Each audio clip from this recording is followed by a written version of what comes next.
Hey everyone. So the Senate impeachment trial of Donald Trump is right around the corner, and not a moment too soon. And as we wait to find out what rules and procedures the Senate is going to adopt, the conventional wisdom is that the Senate has unlimited authority to craft the trial as it sees fit. After all, the Constitution itself says, and I quote, "The Senate shall have the sole power to try all impeachments. When sitting for that purpose, they shall be on oath or affirmation." In other words, the Senate has full control over its own procedures, and all members shall pledge an oath of impartiality before the trial. But interestingly, an op-ed in the Washington Post last week by historian and legal analyst James Robinault challenged our understanding of the Senate's authority with respect to impeachment trials. Robinault says that there are, in fact, constitutional limits on the Senate's conduct. And to make his argument, he harkens back to a 1989 Supreme Court case, Nixon versus the United States. No, not Richard Nixon. This Nixon was Walter Nixon. Now, stay with me now. Walter Nixon was a Mississippi federal judge who had been hauled before a grand jury, which wanted to know whether he had interfered with an investigation into a friend of his. Nixon told the grand jury no, he had made no attempt to impede the investigation at all.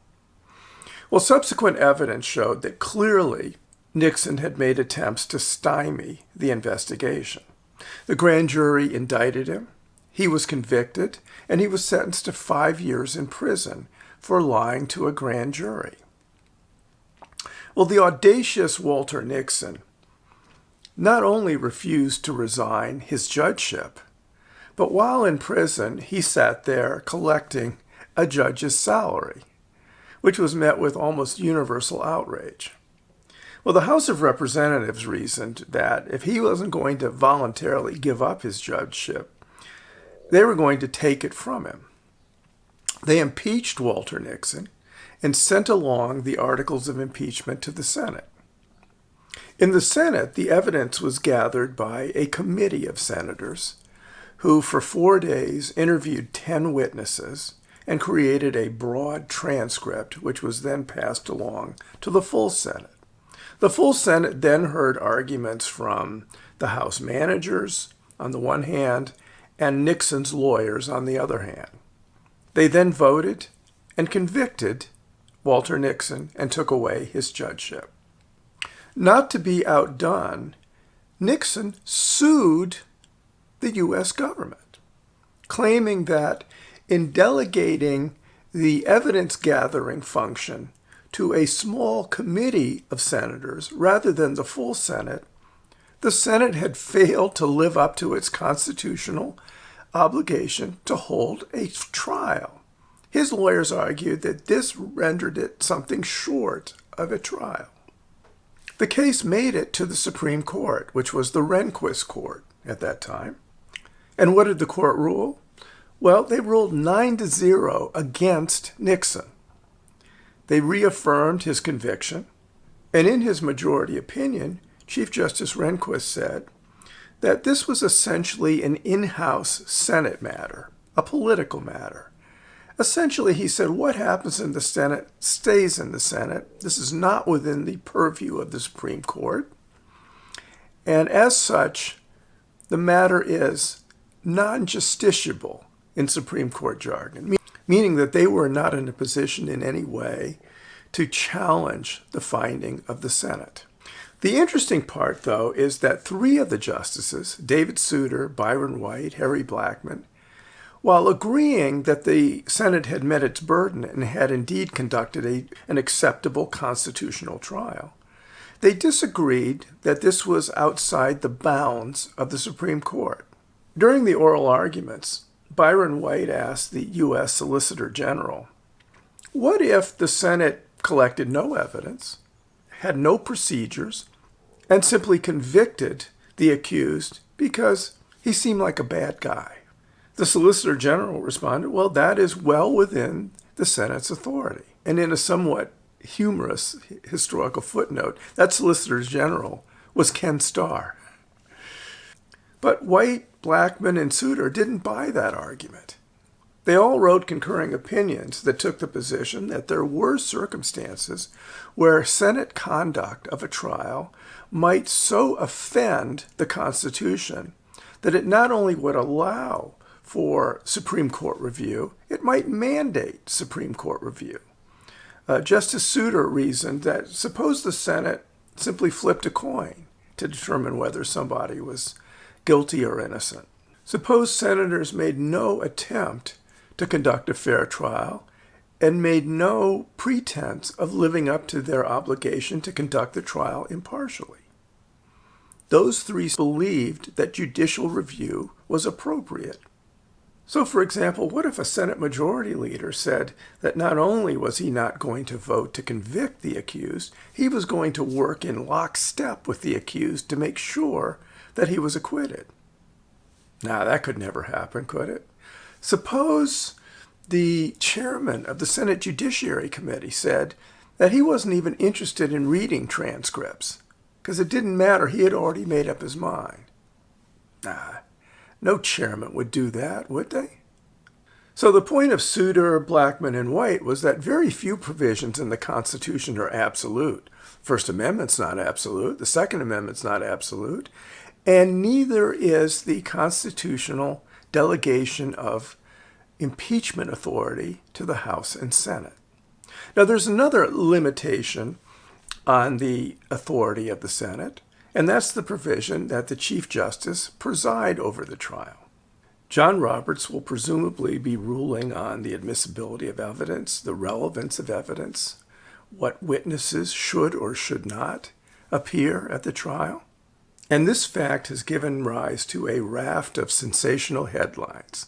Let me read a couple. Trump impeachment trial is Chief Justice Roberts' nightmare. Bloomberg News. Why impeachment could be a nightmare for Chief Justice John Roberts. Time Magazine. Trump's impeachment trial, a perilous duty for Chief Justice. New York Times.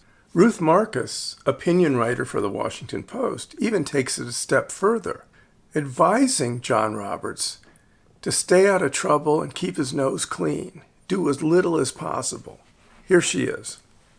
The Constitution assigns Roberts a role in the impeachment trial, but he would be best advised to play that role in a way that keeps him as much out of the substance and therefore the muck of impeachment as possible.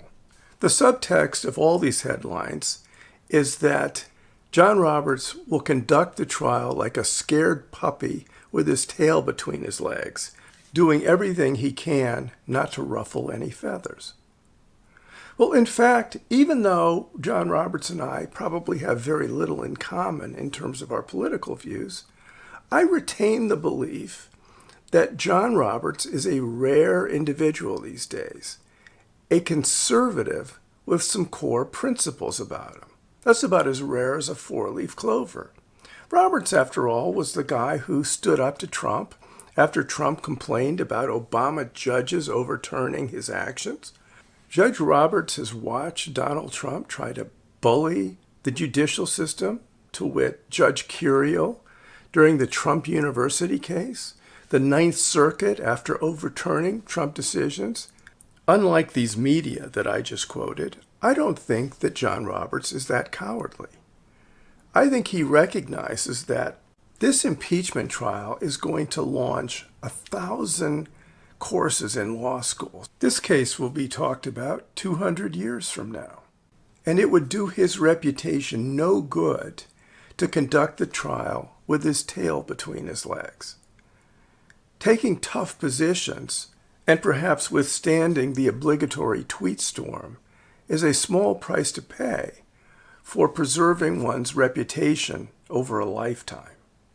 A final reason that I don't believe that Roberts will be the coward that is predicted for him is his end-of-year State of the Supreme Court message this year, in which he decries the loss of civic literacy on the part of people, and points out that democracy has to be nourished, it has to be cultivated, we have to tend to it carefully.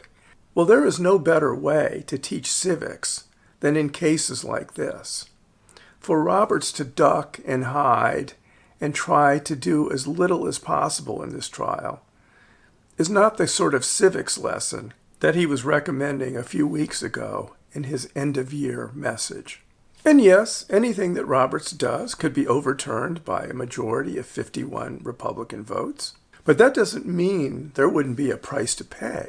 That doesn't mean that people who vote in favor of a sham trial wouldn't pay politically in the long run.